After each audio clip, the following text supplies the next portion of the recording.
Olá, gente, boa noite. Me chamo Mariana. Prazer, meu nome é Pedro. Sejam bem-vindos ao nosso Pod Segue, Nosso podcast sobre segurança do trabalho. E a gente vai estar hoje com um elenco de peso, trazendo informação para vocês sobre a experiência na área, com um pouco mais de vivência e conhecimento desse pessoal tão grande. Para o nosso bate-papo, apresento para vocês Nilson Teixeira. Olá, gente, boa noite. Michel Camargo. Obrigado pela oportunidade. Ronaldo Nascimento. Boa noite. Falando sobre o trabalho deles na área, e a gente vai fazer algumas perguntas interessantes para a gente saber como que é essa vivência atualmente. São os nossos convidados de hoje e espero que vocês gostem. Bom, a gente queria saber um pouquinho de vocês, eu queria que vocês se apresentassem um pouco mais e como que está sendo até o momento para vocês sobre a segurança do trabalho. Se quiser começar. Boa noite a todos. Para quem não me conhece, eu me chamo Nilson, eu sou engenheiro de segurança do trabalho. Hoje eu sou sócio proprietário da RN Assessoria Ocupacional. Falando da segurança do trabalho em si, a gente percebe que a segurança do trabalho ela está em constante evolução, né? De muitos, como posso falar? Foi mal, gente, estou nervoso. De modo que todos os dias a gente aprende um pouco mais, né? Não somente com os nossos alunos, os nossos colegas de trabalho, mas também a gente consegue também nos aperfeiçoar dia a dia.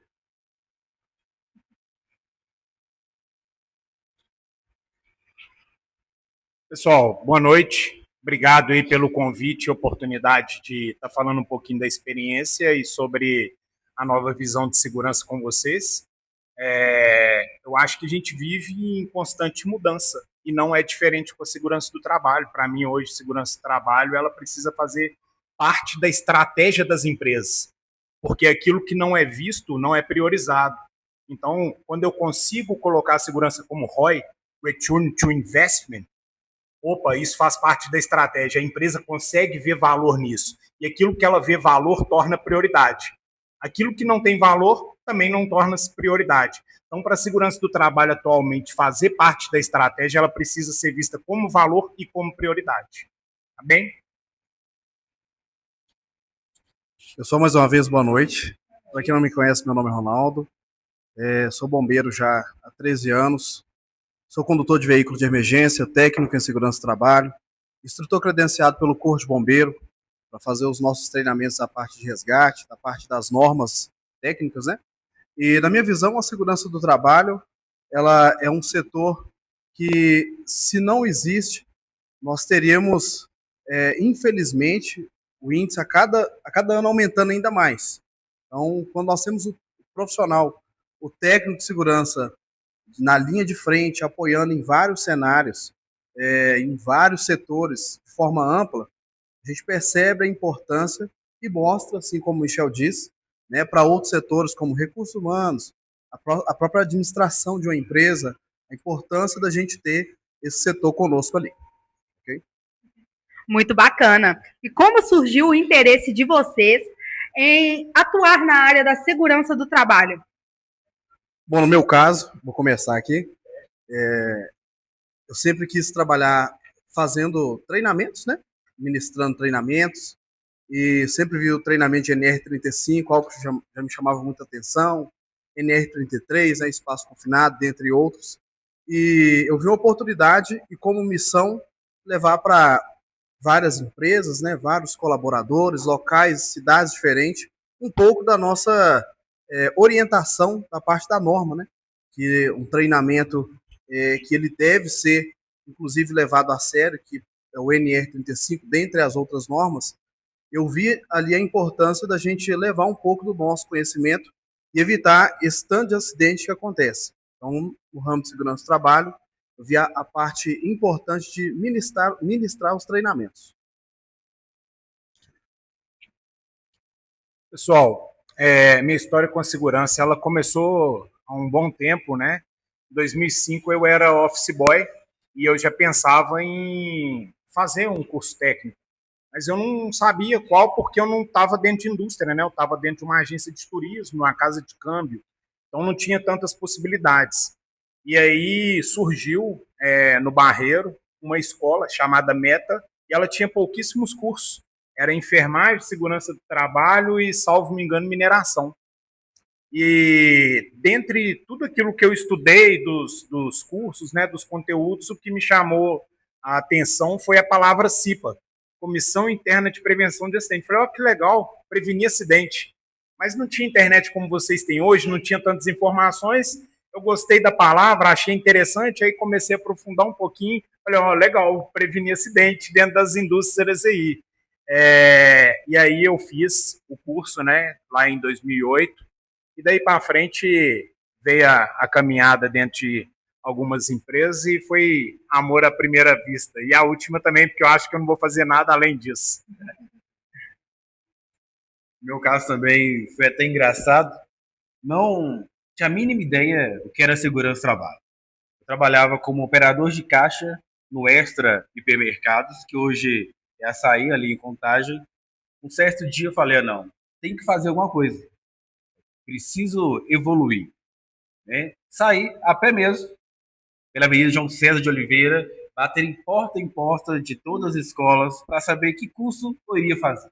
Não tinha a mínima ideia. Passei técnica em enfermagem, técnica em sistemas, fui na SOS, aí em um determinado momento cheguei na escola e lá me falaram do curso técnico em segurança do trabalho. Nunca tinha ouvido falar na época o que era esse negócio de segurança do trabalho. Fui para casa, pesquisei, pela internet de escada, ainda na época era um pouquinho difícil as coisas, mas com o passar do tempo, comecei a gostar da área, literalmente, daí por diante estou há 15 anos na área de segurança do trabalho, iniciei como técnico de segurança, né, como estagiário, na verdade, estágio, técnico, e hoje estou aqui como engenheiro de segurança do trabalho. Acho que conhecimento nunca é demais, tá? E conhecimento literalmente vale a pena e faz toda a diferença para todos nós. Perfeito. Bom, queria pegar a opinião um pouquinho de vocês, porque a gente vê que vocês são um elenco de peso, todos vocês com experiência na área há bastante tempo, e todos vocês têm algum motivo especial que levou à segurança do trabalho. Eu acho que todo mundo, de uma forma geral, a gente pensa a segurança, tipo, segurança, o que que é? E quando a gente vai estudando, a gente vai vendo que é uma coisa muito mais a fundo. E aí, acho que até como hoje, como estudante, a gente vê que é um pouco mais profundo, como se diz, as pessoas em si. A gente define muito trabalho, pessoa, processo, mas a gente vê que a gente está lidando com pessoas que são importantes, que estão ali tentando ganhar a vida delas, que tem família em casa também, e a gente tem uma função muito mais importante. A gente não, né? Os alunos ainda vai começar, vocês já estão mais tempo nisso.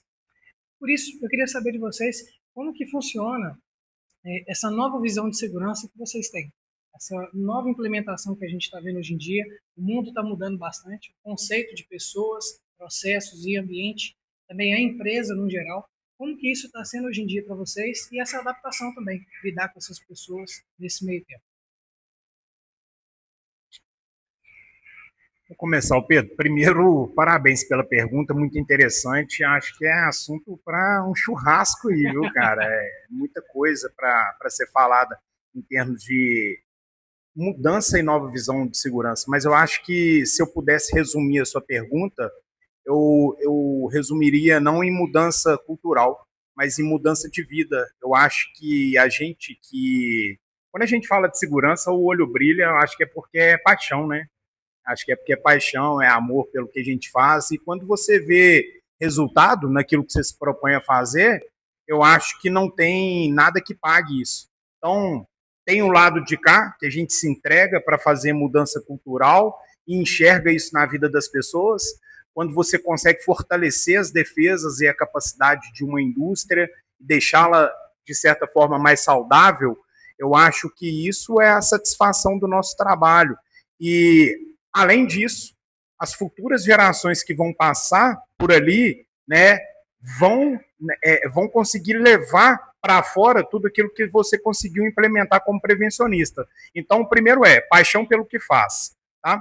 Porque sem paixão a gente não consegue fazer nada bem feito e nem a gente não consegue de forma alguma mudar a vida das pessoas. Segundo, conseguir implementar aquilo que a gente aprende aqui lá na indústria, levando mais segurança para as pessoas, mais capacidade para as empresas, eu acho que é a chave do sucesso para que a gente possa mudar não somente a cultura de uma empresa, mas a vida das pessoas. Perfeito. Torna um pouco mais humano isso tudo, né? A gente tira um pouco daquela visão de empregador, tô indo só trabalhar, bater meu ponto e vou embora. Sair do normativo e pensar realmente no que você falou, no humano, né? A gente vai lidar com vidas o tempo todo e cada uma tem a sua, né, tem a sua individualidade, e todas são um fim especial para cada um. Perfeito. E é justamente isso. É lembrar que a nossa vida não tem preço. A vida de quem está no outro lado não tem preço. A vida vale uma vida. Então a segurança é justamente esse valor, né? A gente tem que lembrar que, falando dessa velha segurança para esse novo modelo de segurança hoje em dia, pegando o gancho no que já foi falado aqui agora pelo Michel, é justamente o fato que a gente, vamos pegar antigamente, imaginar numa investigação de acidente, as pessoas procuravam justamente culpado. As pessoas não procuravam análise sistêmica em si, para entender o processo que realmente veio a acontecer.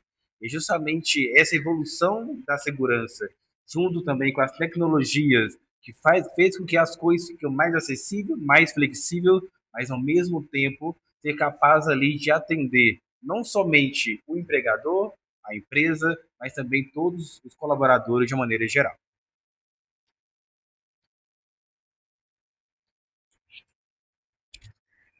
É uma tendência, assim, como o Michel disse, né?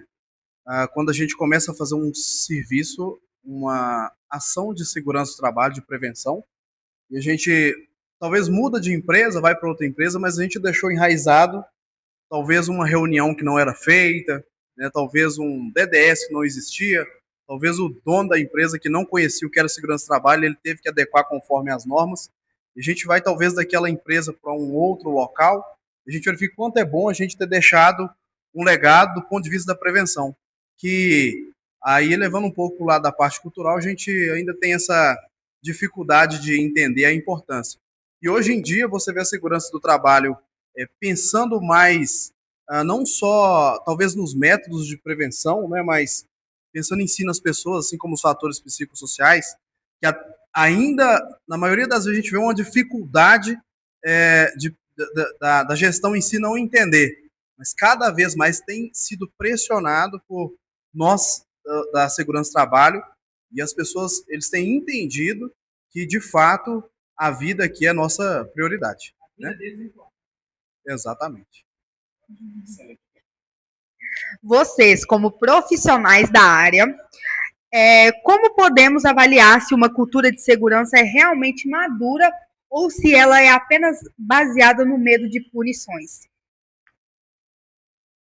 Bom, o que a gente entende como uma cultura madura é quando eu necessariamente, como profissional da segurança do trabalho, não preciso ter que ficar, vou falar a modo assim, grosso falar, né, que preciso ficar como uma babá em cima do profissional, né? Quando eu vejo um procedimento, que eu vejo que o colaborador, eu fiz uma capacitação, uma integração, e ele entendeu, e dali a gente consegue seguir uma produção linkada a uma prevenção. Agora, a partir do momento que eu preciso ter que voltar nesse colaborador várias vezes para talvez voltar no método de prevenção, eu verifico que talvez não está sendo tão eficaz como deveria, né? Mas com uma negligência, às vezes, dele próprio, não por falta de Mariana, a pergunta ela é novamente excelente, né? E é de altíssimo nível para responder. Eu já passei por alguns estados, turma, aqui no Brasil, como profissional de segurança, de prevenção. E eu te falo que cultura, ela não vem só daquilo que a pessoa aprende na empresa ou que ela aprende aqui na escola. Cultura vem lá dos seus pais. Por exemplo, quando você começou a aprender a descascar laranja, para que lado que você utilizava o lado de corte da faca? Quando a sua mãe ia pegar um alimento ali no armário, onde que ela subia? Não precisa me responder, eu já sei. Então, a gente foi, né, desde criancinha, vendo ações que nos formaram como pessoas. E aí, quando você chega dentro da indústria, vem aquele tanto de regra, aquele tanto de norma, falta um pouco da humanização, né Pedro?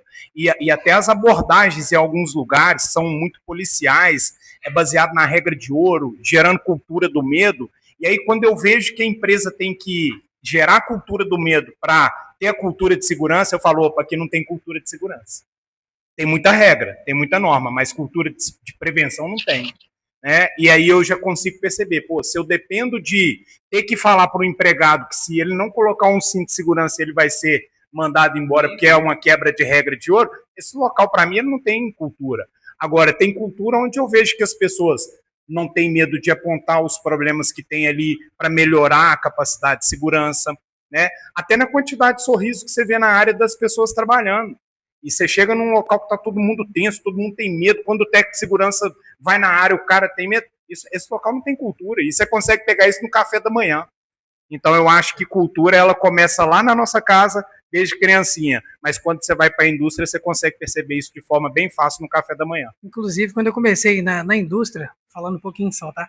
A gente vai pegando um pouquinho, mas não é apresentado toda essa hierarquia dentro da indústria, né? E aí um dia a gente acaba errando sempre um pouquinho, aí entra sem protetor ocular, sem o óculos de segurança, e aí o pessoal, vai rápido, senão o técnico de segurança vai te ver. Aí eu fiquei, quem que é técnico de segurança? Aí eu fiquei com aquele negócio, e o pessoal sempre dizendo de uma forma bem pejorativa ou com medo. E aí a gente vê que não é essa a visão hoje, né? Talvez antigamente já era um pouco mais a ferro e fogo, e hoje não é assim, já é um pouco mais humanizado, conforme a gente está vendo. E achei interessante, depois a gente vai vendo que, na verdade, não é esse carrasco todo, a gente só está preocupado com a vida do pessoal. E o interessante da sua fala, que vale a pena lembrar que nenhuma cultura ela consegue se manter à base do medo, né? E é bem simples a gente perceber isso dentro das empresas pelos sinais da organização ali em si. Muitas das vezes a pergunta é simples, para a gente saber, não precisa de indicadores. Será que os colaboradores da empresa, daquela empresa específica, eles têm medo ou relatam os incidentes e quase acidentes? A resposta por si só já determina se é uma cultura baseada no medo ou se é uma cultura de aprendizado. Como os líderes daquela empresa, eles lidam com o erro. Quando o colaborador erra, como eles vão lidar de certa maneira? Né? Eles lidam com aquele erro como uma forma de aprendizagem ou trata de uma forma mais coesiva? Então, o que vale a pena lembrar é que a cultura em si, ela não consegue ser implantada de uma vez. É um processo de pouco a pouco. A sementinha hoje, uma outra amanhã, uma outra depois, até o momento que realmente as pessoas passem a entender que a segurança não é custo, mas é valor. E a segurança é a gente ter a garantia que no final do dia, cada colaborador vai voltar para sua família da mesma maneira que saiu. Né? Na realidade, se a gente for parar para pensar, não precisaria existir nós da área de segurança do trabalho. Todo ser humano, todos nós, muitas das vezes, nós sabemos do risco que nós estamos expostos. Uma pessoa, ao subir uma escada, ela sabe perfeitamente o risco que ela tem de sofrer uma queda. Uma pessoa, ao mexer no celular, dirigindo, ela sabe o risco que ela tem pela falta de percepção ou diminuição de percepção naquele momento. Mas muitas das vezes, por falta de conhecimento, muitas das vezes por falta de preparo, ou muito mais ainda, por não acreditar que o acidente também pode acontecer com aquela pessoa, que muitas das vezes a gente precisa dessa pessoa para lembrar, olha, tome cuidado. Cuidado, se você não utilizar seu capacete, você pode acontecer isso. Se você não utilizar sua luva, pode acontecer aquilo. Mas a gente tem que lembrar que na nova modelo de segurança não é baseado no medo, é baseado no aprendizado. É lembrar que a empresa, não só a empresa, mas todos os colaboradores aprendem muito mais ali com a prevenção, não ali com a correção. Ótimo. Eu acho que uma forma de dos operadores perder o medo das punições também é como a forma que a gente pode abordar eles, né? Não chegar já punindo eles em si, saber conversar é muito importante, né? A gente pode pegar, só finalizando, voltando aqui, a gente pode pegar como exemplo, né, vamos imaginar, nós pais, nós temos ali filhos, e os filhos nossos são praticamente o nosso exemplo, tá? Então, quando a gente tem ali um filho de 2, 3 anos de idade, ele é o reflexo daquilo que nós fazemos ali em si. Então, se o nosso filho, muitas das vezes, ele é arrogante com a outra pessoa, pode ser que o pai é arrogante com ele dentro da sua casa. Se o nosso filho ele responde com medo, muitas das vezes, porque o pai ou a mãe, muitas das vezes, eles tratam ele daquela maneira. E a mesma coisa pensando nessa cultura de segurança. A gente consegue mostrar para todos que o importante é a gente prevenir, a gente antecipar, trabalhar de forma ali preventiva e não da corretiva, as coisas tendem a fluir cada vez melhor. Perfeito. Eu acho que isso também a gente tem que começar a implementar algumas coisas hoje, porque antigamente a gente quantitava demais as coisas, né? Fazia de uma forma mais quantitativa, queria saber de números. Normalmente os diretores, gestores da empresa estão mais preocupados com o número do que com o bem-estar social. É como vocês disseram mesmo, a gente já entra no galpão, já entra na empresa e já tem que ver o rosto do pessoal, como que eles estão ali, estão satisfeitos ou não, como que está a lida deles todo dia no trabalho. E a gente vê que parece que nessa escalada, né, da vida profissional que a gente tanto aspira, a gente vai perdendo um pouquinho desse tato, desse carinho com o outro, e a gente fica um pouco mais frio. Isso acaba influenciando muito os gestores nas áreas e que talvez pode acabar desenvolvendo algum acidente por causa disso. Por isso, eu queria perguntar a vocês como que a gente consegue pegar essa liderança, esses gestores, e ajudar eles a influenciar positivamente na redução de acidentes para os colaboradores em geral. Como que a gente pode fazer isso de uma forma que não atrapalhe o trabalho deles, até porque a segurança só vai até certo ponto, né? A produção não pode parar, como sempre disse, mas a gente tem uma pequena área ali que a gente pode usar. A gente pode trabalhar na mente deles até que vai passando um pouco mais o tempo e vai ficando um pouco mais firme. Como que a gente faz isso hoje em dia com os gestores e líderes nas áreas? Boas perguntas, né? É interessantíssimo. E, Pedro, eu vou voltar no último ponto, complementar o que o Nilson disse. Existe um dos princípios do HOP, que é Human Organization Performance, que é a resposta da liderança importa.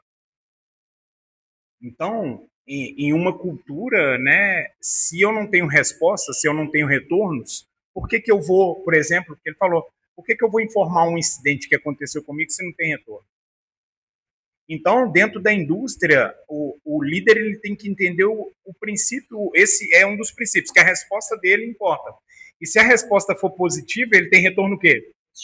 Se a resposta for nada ou negativa, provavelmente também, né, é como o colega de vocês aqui do lado. Se você procura um para te ajudar em uma unidade curricular que você tem mais dificuldade, se ele te trata bem, se ele te apoia, é o cara que você também ali vai fazer o contrário por ele. É ou não é? É assim ou não é? E dentro da indústria é a mesma coisa. O líder que apoia, né, que compra, né, as medidas de segurança para que o time dele trabalhe de uma forma segura, que coloca a máquina adequada, que dá o EPI, o treinamento adequado, que não fala para o cara, assina o papel, o que você precisa trabalhar para estar ali. E acontece, né? Esse cara ele já perde credibilidade. E o contrário também é verdade. Quando você dá todas as condições, você ganha ali uma lealdade, né? Que é o que eu acho que faz total parte da prevenção e do desenvolvimento da cultura. Ganhar a lealdade das pessoas através do respeito que você tem com a vida deles. Perfeito. Se envolve um pouco mais de empatia e a moral que o técnico de segurança vai ter que ter dentro da indústria, vai ter que demandar um pouco mais de resolução de conflitos, de ter um pouco mais de tato como pessoa. Exatamente. Sobre a forma da liderança, né? A gestão e os supervisores em si, de que forma eles podem influenciar positivamente para aqueles que estão com eles ali. Na minha visão, eu acredito que, mais do que palavras, né? Acho que o ideal seria o exemplo, né? Porque acontece com a gente, talvez, de a gente fazer um treinamento e vou falar aqui sobre um treinamento de brigada de emergência. A gente treina o pessoal, né? O treinamento de NR35, usar o cinto, né? Talabarte. Mas e quando esse gestor, esse supervisor, ele está sob pressão, ele tem essa produção ali inserida, pode ser que ele, por essa pressão, acabe às cegas pedindo para esse colaborador, talvez ele seja responsável, que é o que a gente vê, né? Acabar indo para a produção e a prevenção ficando de lado. Então, eu costumo dizer que a produção à frente da prevenção, o acidente vai acabar acontecendo. E se a diversão, que também precisamos, né, na vida de diversão, ficar à frente da prevenção, o acidente acontecerá da mesma forma. Então, o ideal para que o líder consiga influenciar essas pessoas seriam mesmo pelo exemplo. Essa é a minha visão. Interessante. Eu lembro, por exemplo, de uma empresa que eu trabalhei, e aí tinha uma área lá que a gente separava tudo, né? Assim como a gente organiza com lixo, papel, plástico, metal, lá tinha trapos, panos com óleo e o outro separado, que era o seco. E aí começou-se a, era bem organizado, mas começou-se a ter um hábito de jogar aonde tivesse aberto, porque a pessoa não podia abrir a tampa e ver onde era e jogar. Aí o líder chegou, esse dava bastante exemplo, chegou, falou, gente, não é porque um fez errado que vocês têm que fazer também. E aí começou a ter um puxão de orelha, vamos dizer assim, um pouco mais firme, até porque a gente sabe o público que a gente está lidando. E a partir desse momento, não teve mais problema com isso. Então, como você falou, o exemplo da pessoa vai conduzir, né? E o que você acabou de falar sobre passar, querendo ou não passar o carro na frente dos bois em questão da prevenção, é como se fosse como é que é na parte de cálculo? Uma fórmula para que algum acidente aconteça. Bem interessante. Na visão de vocês hoje, nos cursos que vocês dão, por exemplo, no seu caso você de bombeiro, né? Eu não tive o prazer de estar lá no dia, eu queria marcar um dia para estar fazendo uma aula lá especial com você. Vai ser um prazer. Eu queria saber como que a gente pode engajar um pouco mais os colaboradores nesse tipo de treinamento, até porque a gente vê que alguns têm interesse em questão da brigada, vê que pensa um pouco na família, como que seria eles lá, pensa no outro, e aí alguns fazem, mas outros por receio, falam, não, mais um trabalho, mais uma responsabilidade, a pessoa acaba não dando sequência. Como que a gente pode fazer com que isso seja um pouco mais participativo para os colaboradores? Claro, é normal que as pessoas vão para o treinamento e elas ficam com um certo receio de como vai ser, né? Qual que é o conteúdo programático abordado, e é o que a gente está falando o tempo todo. Eu vou demonstrar ou eu vou fazer um treinamento para uma pessoa que, vamos supor que o primeiro socorros ela nunca precisou fazer. Então, a princípio, não é interessante, né? Por que eu vou fazer um treinamento de algo que não tem interesse? Não tem necessidade.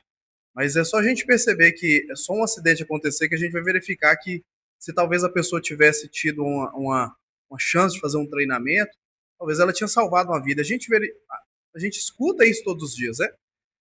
Tem uma semana que uma técnica de segurança me agradeceu por ter feito um treinamento, e desses treinamentos que ela sempre acompanhou, eu não sei se foi depois do treinamento, assim, por ter o treinamento ter sido 2 semanas, né? Eu não sei se foi próximo dessa data que ela foi no treinamento.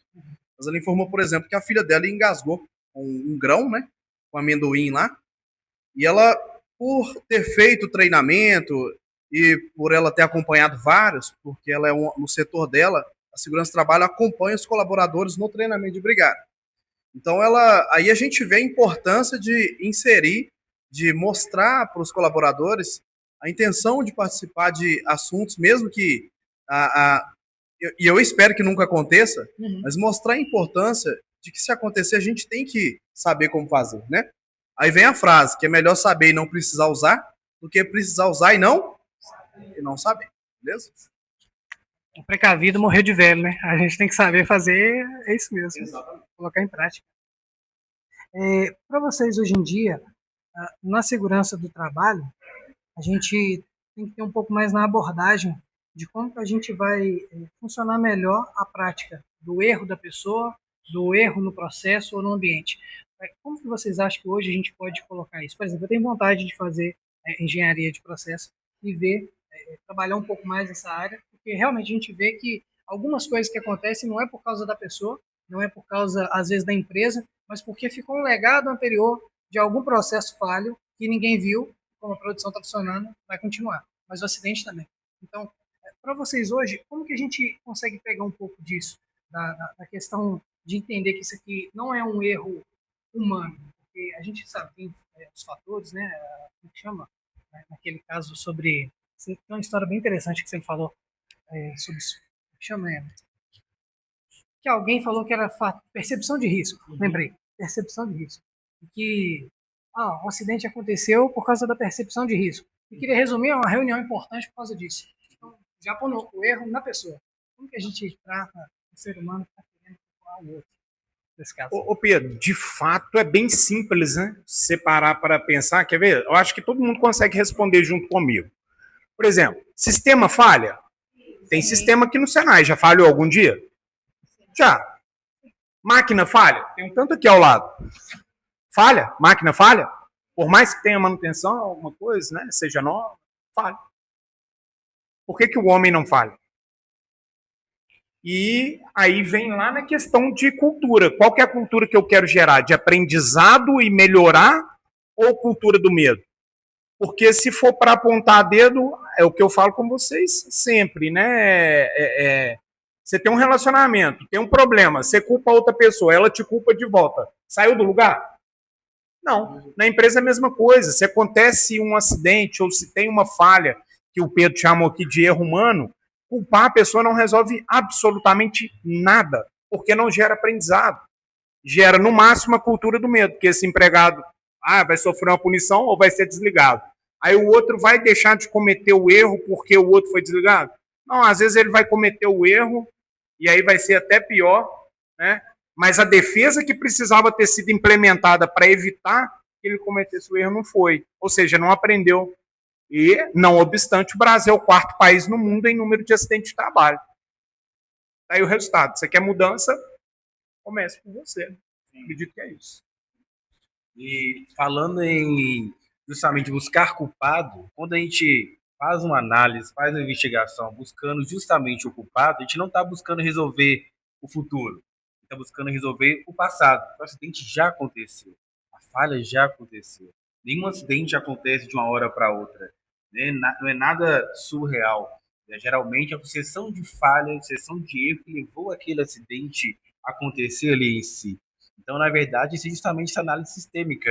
É a gente analisar o processo como um todo para justamente entender o porquê aquele acidente aconteceu, qual a real causa daquele acidente. A gente não tem que parar querendo buscar, olha, fulano tal é o culpado, é isso, é aquilo. Porque isso não vai resolver nada. A gente tem que considerar, pensando naquela pergunta da liderança, a nossa liderança positiva, a nossa liderança de aprendizagem. Como posso aprender com esse erro que aconteceu? Não era para ter acontecido, mas já que aconteceu, o que eu posso fazer para não deixar acontecer novamente? É só assim que a gente consegue literalmente ir moldando uma nova cultura dentro da nossa empresa. É muito importante, né, afirmar que as pessoas sempre vai ser a solução e não o problema, né? Vamos para a próxima. Para nós que estamos iniciando agora, recém-formados, vamos formar aí técnicos, qual o maior erro que um técnico recém-formado comete ao tentar implementar uma cultura de segurança em uma empresa que não tem nenhuma? Esse é um processo, gente, interessante que todos nós passamos no início. Quando nós formamos, a gente tem no pensamento que a gente vai mudar tudo de uma vez.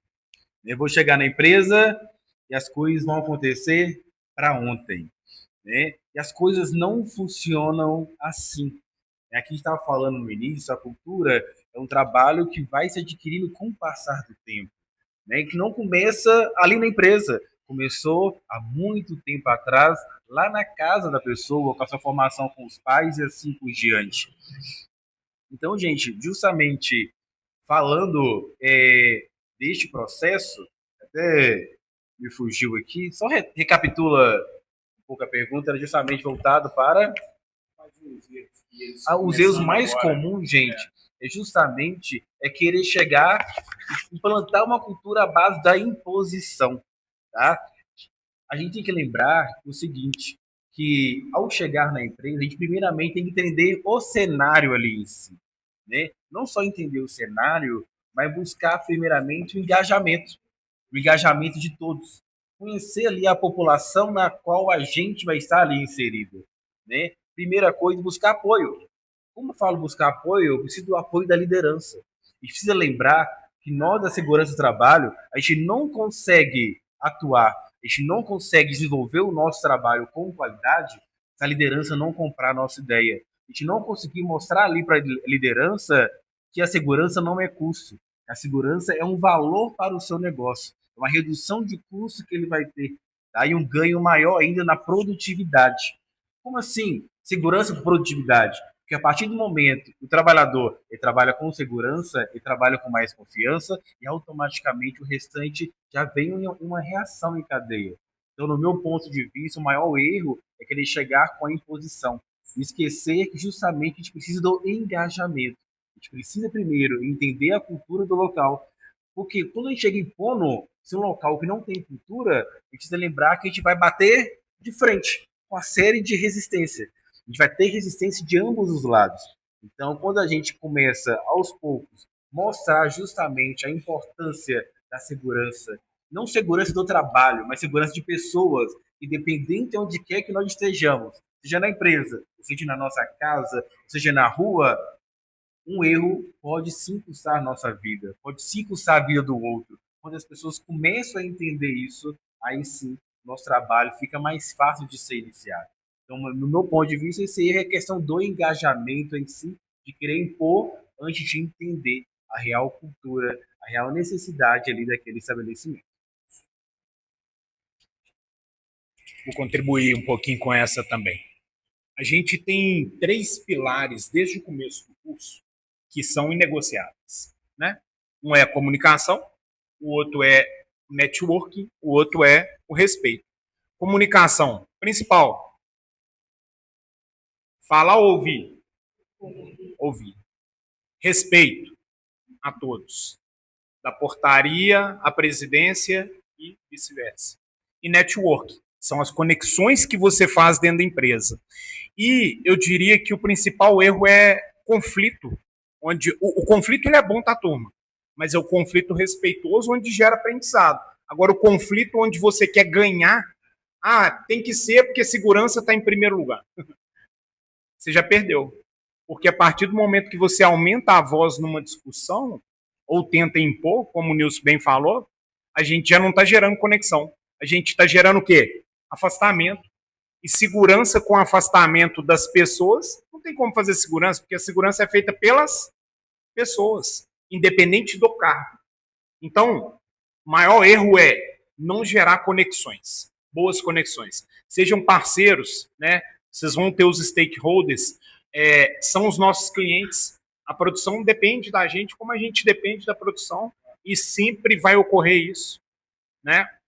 Então, o maior erro que eu diria que é cometido aí no início de carreira é conexões ruins ou falta de conexão com os parceiros dentro das empresas, em geral.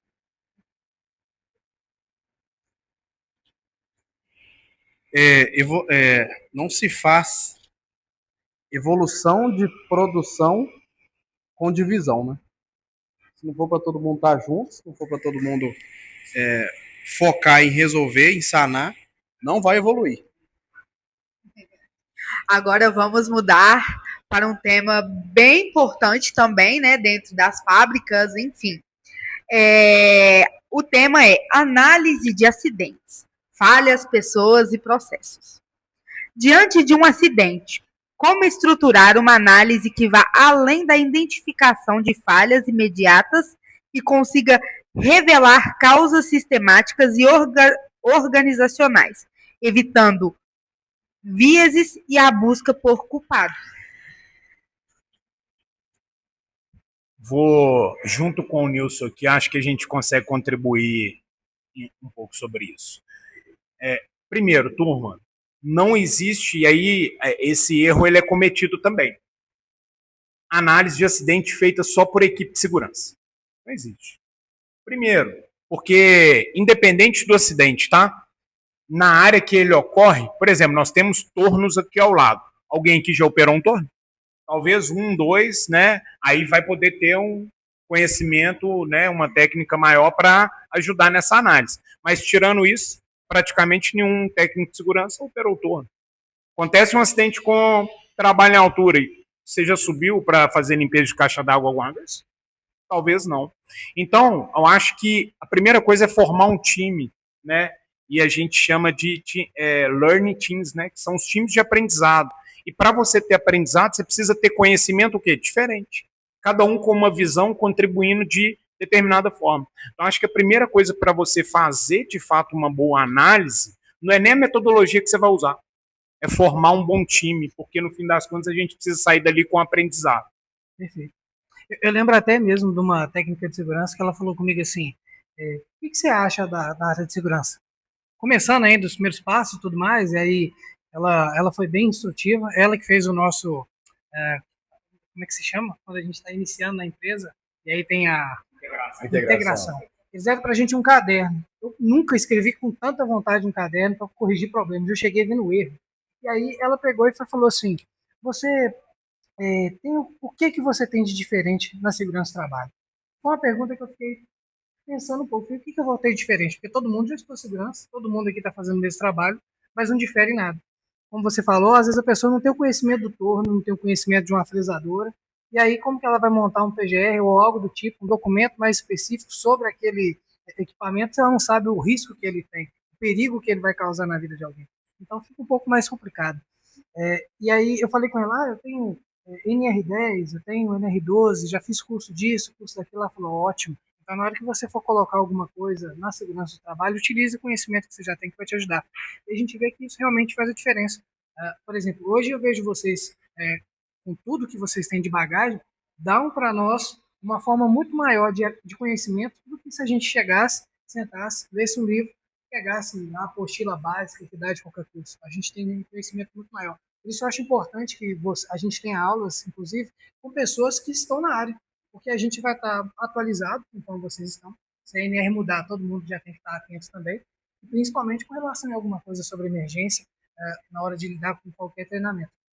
Por isso que eu queria até te perguntar também, já que você treinamento é contigo mesmo, como que a gente pode lidar um pouco com a emergência nos treinamentos? Porque durante um acontecimento, num acidente, do nada, tem sempre alguém que é histérico, alguém que desmaia vendo sangue, alguém que não vai saber o que fazer. Se tiver um engasgo, por exemplo, a pessoa não sabe, e agora? O que eu faço? Vou enfiar a mão lá dentro e vou tirar. Não é assim.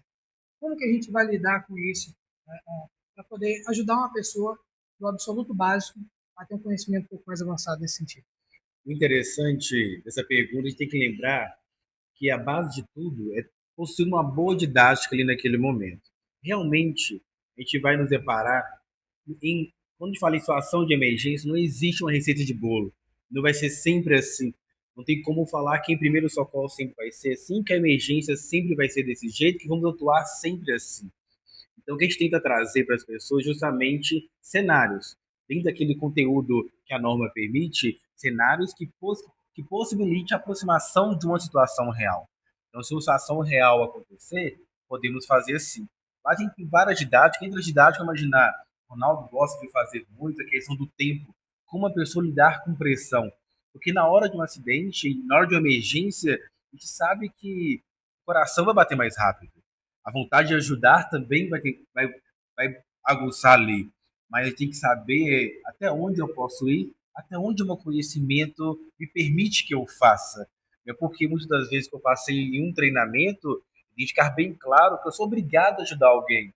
Por que eu não sou obrigado? Porque às vezes eu não tenho conhecimento suficiente ou recurso naquela hora para isso. A gente tenta mostrar para as pessoas justamente isso, tá? Que deixar de ajudar alguém pode ser crime, pode, mas ajudar alguém, prestar o primeiro socorro, não necessariamente tem que colocar a mão. O básico de chamar, de sinalizar, isolar, de estar fazendo também ali aquela parte, tá? E lembrar que cada um tem suas limitações. Tem pessoas que muitas das vezes não gostam de ver sangue. Tem outras pessoas que amam uma parte de combate a incêndio. Lembrar ali que dentro de cada um com a sua limitação, né, tem espaço para todos pensando numa situação de emergência. O principal, lembrar sempre, é manter a calma. Então, na hora, é buscar mostrar para a pessoa cenários que possibilitem aproximar da realidade, mas principal, aproximar da realidade sem colocar também a vida daquela pessoa em risco, né? A gente tem que lembrar, olha, eu vou fazer um treinamento de brigada de emergência, eu preciso aprender a combater o foco de incêndio, aprender a fazer o abandono de área. Eu não posso também, ao mesmo tempo que eu quero ensinar você, eu não posso colocar você numa casa com fumaça real. Uma vez que eu faço isso, eu estou além, estou querendo te ensinar de uma maneira que a sua vida também está em risco. Eu tenho que lembrar da prevenção.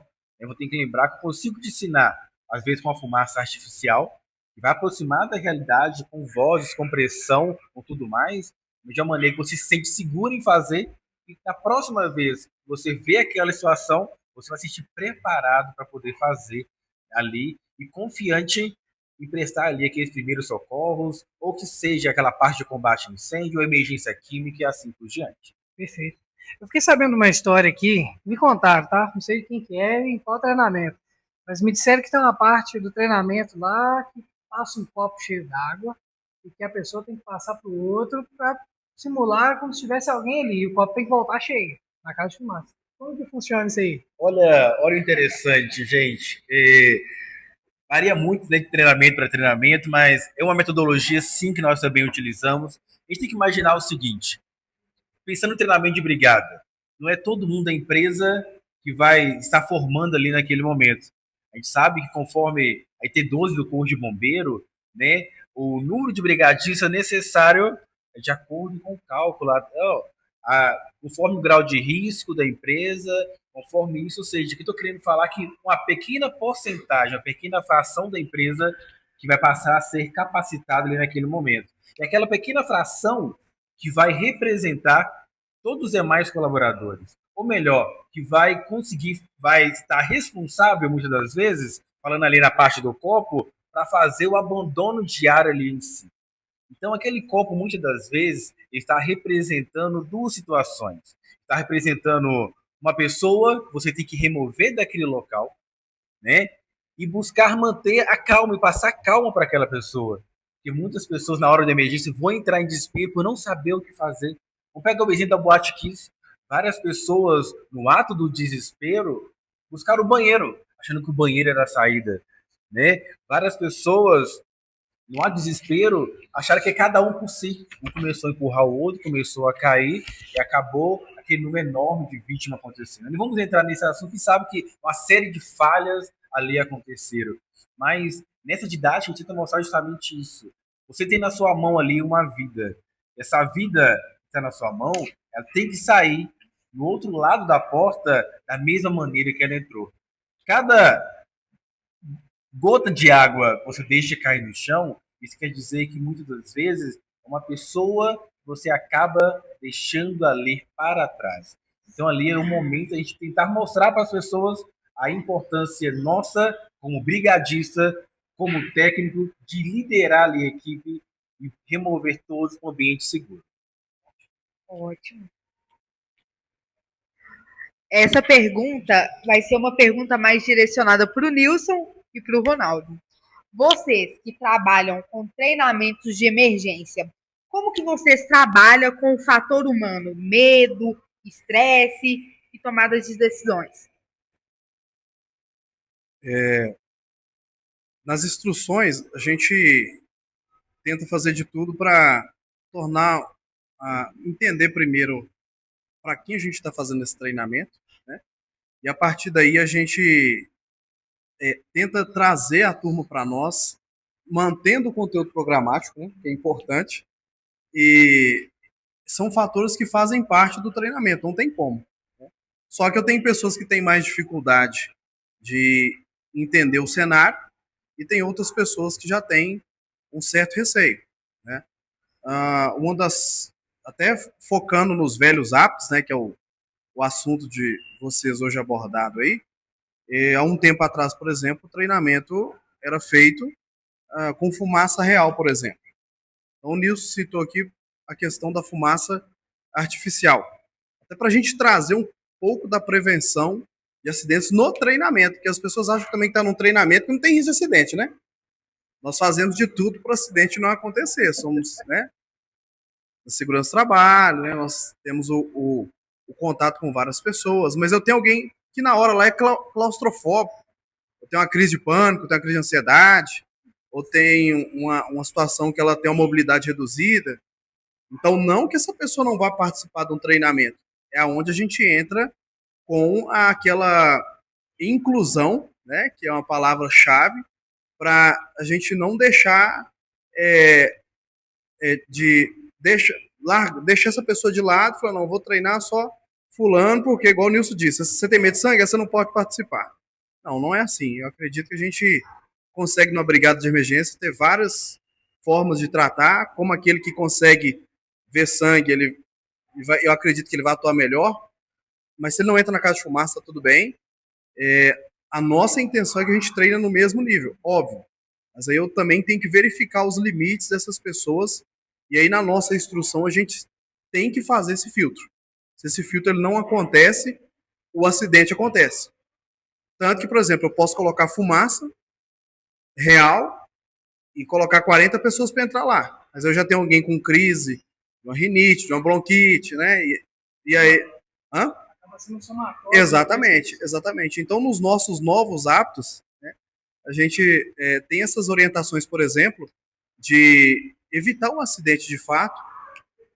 É uma realidade que o medo, que a pessoa gera um desespero, sim, é normal, mas isso sempre filtrando, tentando verificar até onde a pessoa pode ir, o limite. E ninguém é melhor do que ela para falar para nós. A gente faz o treinamento de forma padrão. Então, aquele que chega e fala, olha, eu tenho um problema, sou claustrofóbico, não gosto de local fechado, eu, como instrutor, eu não posso colocar a pessoa ali. Eu vou respeitar esse cenário ali para a gente poder conseguir seguir com o conteúdo naquele momento. Ô, Mário, eu queria contribuir com essa pergunta, porque o treinamento ele não começa lá no centro de treinamento. Ele começa com uma análise de perfil e alinhamento dentro da indústria, né? Porque é um time seleto que vai fazer o treinamento. E aí você precisa saber entender cada perfil para você direcionar para eles. Porque quando chegar lá, aí sim, lá ele vai ver da forma que passar. Mas quem passa a demanda somos nós. Por isso que eu queria falar isso para vocês. Vou dar um exemplo bem rápido. Quando eu entrei em uma determinada empresa aí, tinha uma pessoa com nanismo lá. E ele chegou para mim um dia, quando eu virei coordenador da brigada, né, depois de um ano, falou assim, Michel, meu sonho é entrar na brigada. Eu falei assim, mas você está na empresa há 15 anos e por que você não realizou até hoje? Porque ninguém permite, porque eu não dou altura na hora de carregar a máquina. Eu falei assim, ué, mas a brigada não é composta só por gente que carrega e transporta a vítima, não. Tem muita coisa que dá para você fazer dentro da brigada. Inclusive o atendimento de primeiros socorros, né? Você faz parte ambiental, né? Tem várias coisas. E aí a gente conseguiu incluir essa pessoa. E aí ela começa onde? Dentro da empresa com nós, profissionais, entendendo os perfis e o que cada um pode contribuir. Depois ele foi fazer o treinamento. Exatamente. Né? E virou amigo, inclusive, desses caras aí. Tá bom? Mas eu acho que isso começa com a análise técnica nossa antes de ir para o treinamento especializado. Acho que a gente também contribui com a parte da inclusão. Algo que a gente já tem pedido para as empresas, quando vão mandar a lista de colaborador, já mandar uma lista informando talvez algum cenário, né? Exatamente, uma particularidade. Estou mandando aí a Marcela, mas a Marcela tem um pouco de dificuldade de locomoção. A gente recebe todos os colaboradores. E aí o instrutor, né, vai ter aquele cuidado ali para poder dar o treinamento de forma inclusiva e não deixar que a qualidade, de forma alguma, para aquela pessoa seja diferente do que é passado para os outros. Beleza? Eu tive um exemplo de um colega PCD, ele trabalhou no resgate. Isso é até bom para você saber de experiência do setor de segurança. E ele era brigadista e ele atuava também no acesso por corda. Um certo dia, um domingo, foram fazer um serviço na caixa d'água. E o cara caiu lá dentro dessa caixa d'água. Quem fez o resgate? Aqueles que achavam que esse colega não iria fazer porque não tinham dos olhos, enfim, né, PCD. E o cara se saiu super bem. Em outros cenários, se saiu, inclusive, muito melhor do que outros colegas que talvez não teriam nenhum tipo de problema. Enfim. Mas é só para vocês entenderem a importância da gente conseguir incluir as pessoas, porque é aí que a gente vê um time forte. Um time que está ligado, de fato, à prevenção e aí linkado também à prevenção. E voltando aos velhos hábitos, a gente achava que antigamente, não, eu preciso do Nilson aqui, porque ele não tem medo de sangue, ele é um engenheiro dentro da empresa, mas ele é quase um bombeiro, ele se deixar ele faz tudo aqui dentro, ele bate de frente com fogo aqui. Não, hoje a gente não pensa dessa forma. A gente quer que quanto mais pessoas tiverem treinadas, melhor, beleza? Para tornar o ambiente seguro. Eu acho interessante isso que você falou, foi muito legal, porque alguém uma vez, em algum treinamento, passou pra gente assim, se você tivesse numa situação, em um acidente, uma emergência, sei lá, o galpão pegou fogo, você não tá enxergando nada, e aí, sei lá, sua perna tá quebrada, você não consegue sair dali. Você prefere que a pessoa do seu lado, ela seja treinada ou não? Em segurança do trabalho, em algum treinamento específico de socorrista. Uhum. E aí, aquilo lá é uma forma interessante, até pensando em questão de ser inclusivo para todo tipo de pessoa. Às vezes, talvez será uma pessoa com nanismo que vai fazer um salvamento em você, talvez vai ser alguém que seja limitado, até mesmo na própria condição física de se locomover, ele vai dar um jeito, vai tirar uma força sobre-humana, Deus vai ajudar ele em algum momento para tirar você dali com segurança. E essa pessoa estando capacitada é muito mais fácil que isso aconteça. Bem, bem interessante. Bom, eu quero saber como vocês avaliam, como a gente pode avaliar se um treinamento foi eficaz após sua aplicação. Quais indicadores vocês utilizam? Olha, vai depender muito do tipo de treinamento que nós estamos falando ali em si, tá? Um exemplo, vamos pegar um exemplo de treinamento de trabalho à altura, NR35. Também trabalho à altura, a gente sabe que é um treinamento voltado para aquelas pessoas que vão executar atividades em altura diferente igual, com nível diferente igual a 2 metros. A gente tem que lembrar, gente, que uma principal análise de quando a empresa ela envia o colaborador ali em si, ela tem que buscando ali que ele volte mais capacitado, volte mais habilitado. Então, a primeira análise que a gente faz de indicadores é a análise comportamental. Após o treinamento, como essa pessoa ali em si ela está sendo capaz de executar aquela atividade. Era uma pessoa que já tinha vícios da própria função, ou era uma pessoa que é a primeira vez executando? Dentro do treinamento em si, a gente utiliza uma série de técnicas. Por exemplo, vou iniciar um treinamento, vou iniciar com um pré-teste, quero saber qual o nível de conhecimento de cada pessoa. Pós-treinamento, eu faço o teste final para saber o quanto as informações passadas foram ali absorvidas. Quando o colaborador chega na empresa ali em si, já capacitado, aí cabe muitas das vezes o técnico, o gestor, o supervisor ali de campo, de área. A gente sabe que o nosso técnico não conseguimos estar em todo local ali a todo momento, avaliar o quanto ele absorveu aquela informação. Se é trabalho à altura, a partir de agora, ele está atracando ali o seu talabarte da maneira correta? Ele está fazendo a movimentação, mantendo 3 pontos de apoio da maneira certa? Então, são pontos aí a ser avaliados. Por exemplo, é um treinamento de espaço confinado, justamente aquele treinamento para pessoas em local de difícil acesso. E aí, a pessoa, aquele supervisor de entrada, a partir de agora, ele sabe como fazer o preenchimento da PET da maneira correta? Ele sabe fazer a análise preliminar do risco para fazer a liberação de entrada? Então, o indicador vai depender, vai variar do tipo de treinamento ali em si, que foi ministrado, que está sendo capacitado, e a atividade que aquela pessoa irá executar a partir daquele momento. Perfeito. Eu gostaria de saber um pouco mais de vocês individualmente, nesse quesito. A gente vai chegar na reta final do nosso podcast, que a gente agradece demais a participação de vocês. E por isso, a gente tem algumas perguntas aqui que a gente separou.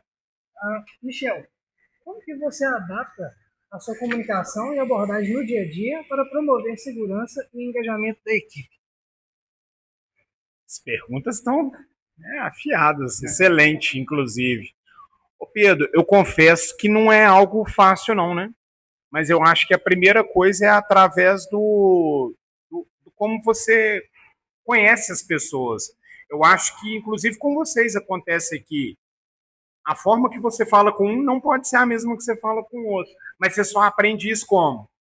No dia a dia, no lidar, na necessidade, dentro da indústria, né? Eu falo, independente de área de segurança, em termos de comunicação, e até na convivência com as pessoas na sua casa. né? A forma que você comunica com um, às vezes, por outro, não é bem vista. Então, é entender o que as pessoas gostam, como elas gostam de ser tratadas, né? Quais são os limites das pessoas. Eu acho que é conhecer, de fato, as pessoas para que a gente possa ter o mais próximo ali da perfeição na comunicação. Vamos acertar sempre? Não. Vai ter falha, né? Um processo de construção, a comunicação. Eu acho que em qualquer lugar, independente de ser organizacional ou pessoalmente, a gente está sempre em processo de nos avaliar, autoavaliar e aprender com aquilo que não deu certo para a gente ser melhor ainda com todos os níveis aí de comunicação. Bom, qual foi a situação mais crítica que você já enfrentou, onde ficou claro que a equipe não estava preparada como deveria? Essa pergunta é mais direcionada para o Ronaldo e para o Nilson. Deixa eu ver uma aqui. Então, das documentações das normas de brigada de emergência, orientado que pelo menos uma vez no ano sejam feitos os simulados, né? Então a gente faz o treinamento a cada 2 anos, né, a certificação, as reuniões mensais, mas a cada um ano, pelo menos o simulado, principalmente verificando o grau de risco do local. Porque se o grau de risco for maior, a tendência é que faça mais treinamentos. E aí teve um tempo que a gente foi num ambiente que, uma empresa que a gente tocou alarme, estava tudo conversado, tudo certo. Só que a gente percebeu que pessoas foram, não, se fosse incêndio, né, no simulado, mas se fosse incêndio, a gente percebeu que mesmo com o pessoal treinado, pessoas foram sentir o banheiro, foram sentir do elevador. Não sei se tem algum menor aprendiz aqui hoje, mas na época eu recordo por eles não terem participado do treinamento, eles estavam brincando na escada, né, um dando voadora no outro. Então, essa foi a vez que eu verifiquei que, além de ter demorado demais para todo mundo sair, porque a evacuação, o incêndio urbano acontece, dependendo dos materiais, de 2 a 4 minutos já pegou fogo em tudo, né? No momento onde o fogo está num desencadeamento total, ele vai queimar numa velocidade assustadora. Então, demoraram muito para sair e ainda a gente já avaliou que várias pessoas foram, em vez de seguirem rota de fuga e ir para o ponto de encontro, eles foram para os ambientes errados. E quando o bombeiro militar chegou no local, foi avaliado que de 350 pessoas, 17 pessoas, por falta de conhecimento, a falta da instrução, ou por achar que estava indo para o local certo, em tese, na realidade, teriam morrido. Exatamente. Então, o que eu recordo assim, de mais chato que aconteceu foi isso, porque a gente ainda treinou o pessoal e tudo mais, mas acontece as pessoas não levarem a sério e uma série de fatores. Beleza? Quer complementar com algo? Não, pode continuar.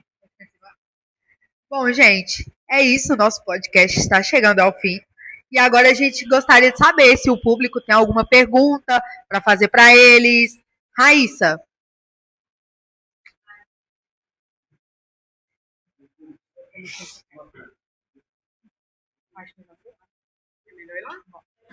Para que eu vim? Ela tá ali.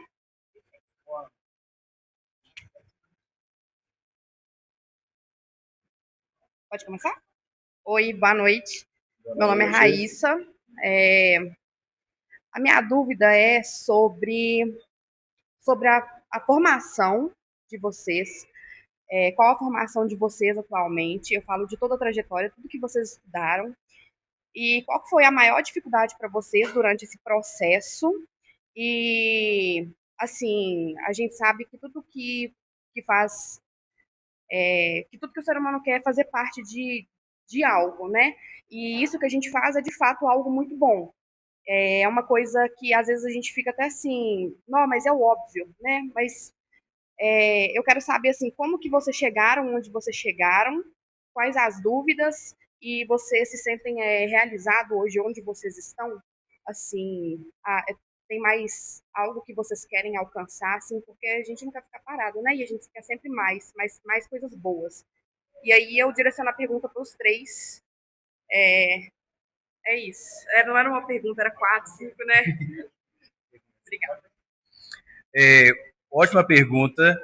Quanto à minha formação, hoje eu sou técnico de segurança do trabalho, formado também como engenheiro de produção, engenheiro de segurança do trabalho, tá? Engenheiro também ambiental.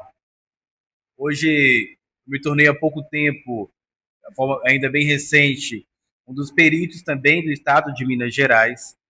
E nos últimos 2 anos, tive a sorte ali de entrar no projeto junto com o Ronaldo e realizar um dos sonhos, justamente buscar empreender nesse mercado que é tão difícil.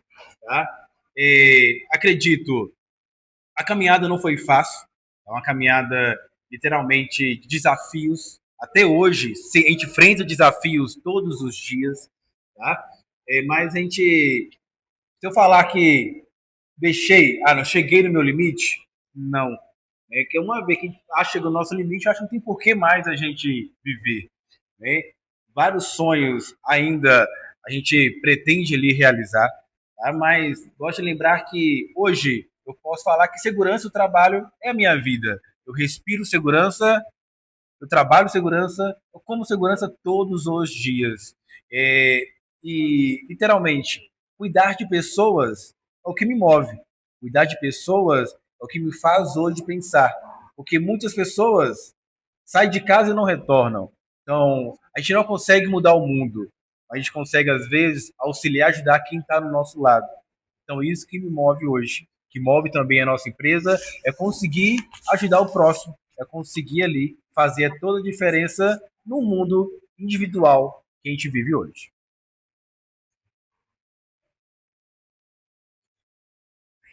Turma, sobre formação, né, que foi a primeira pergunta da Raíssa, eu formei como técnico de segurança lá em 2008, Raíssa, e já parti para a engenharia de produção.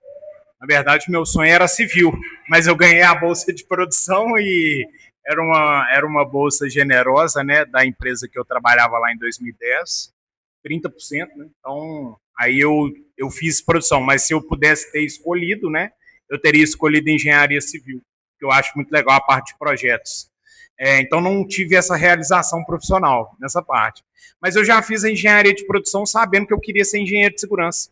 Eu decidi isso muito cedo, quando eu estava fazendo estágio na consultoria, né, aqui no Eldorado, eu vi que eu tinha condições de fazer os trabalhos que eu via o engenheiro executando, e eu gostava daquilo. Então, ali eu já identifiquei que eu vou ser engenheiro de segurança. E a segunda pergunta, né, assim como o Nilson, também sou perito, né, pela AMES, que é a Associação Mineira de Engenharia de Segurança. Acho que é o que eu vou exercer aí após a aposentadoria da indústria, e sou instrutor, né, de segurança também aqui no Senai. Eu acho que eu não me sinto realizado ainda, tá, Raíssa? Eu fiz muitas coisas e adquiri também muitas outras através da segurança do trabalho, mas eu ainda não me sinto realizado profissionalmente completamente, não. Tá bom? Acho que ainda faltam algumas coisas aí.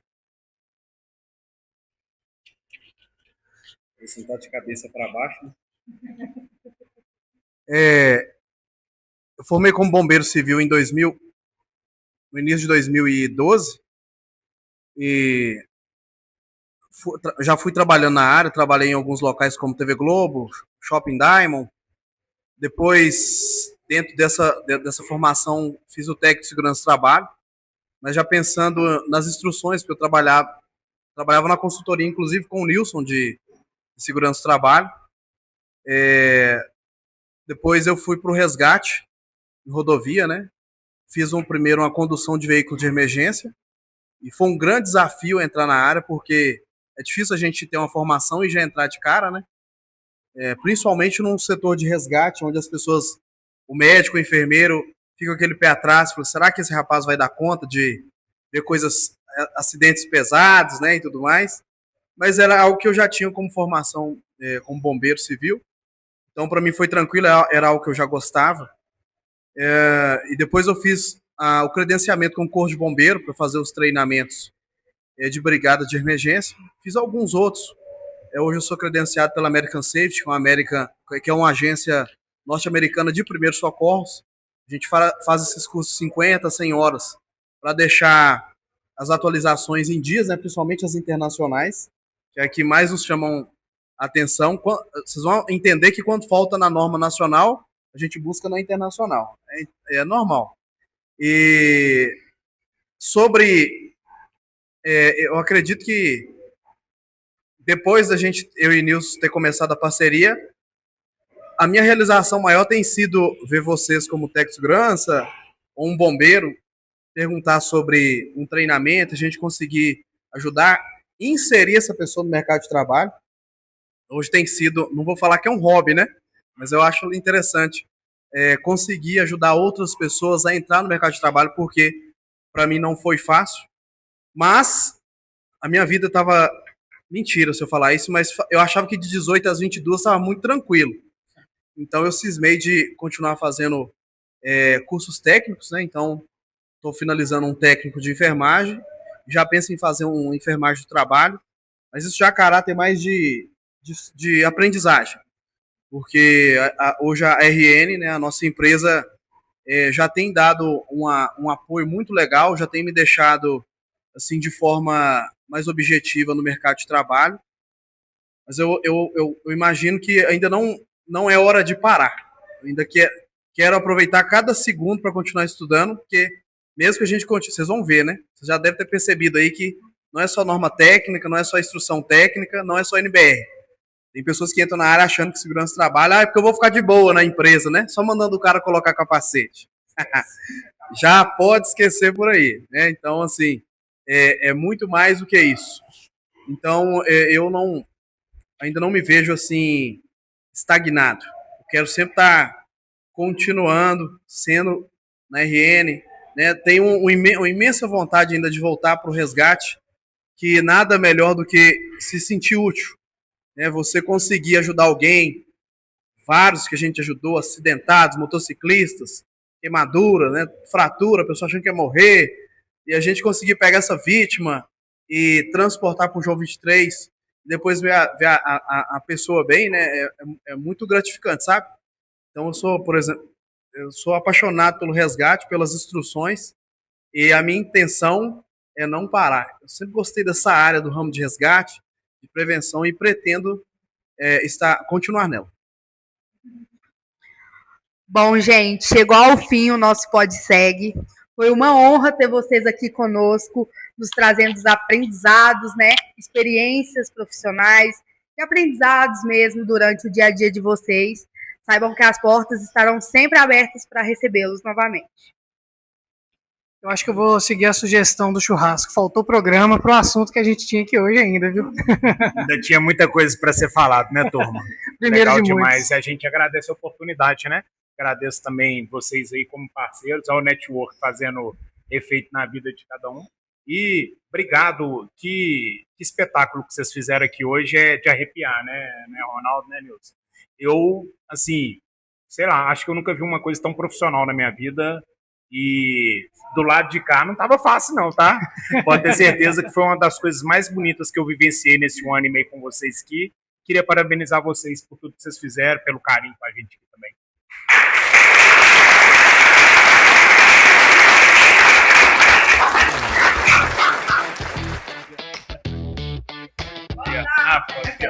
Já foi? Pega. É para ficar legal mesmo.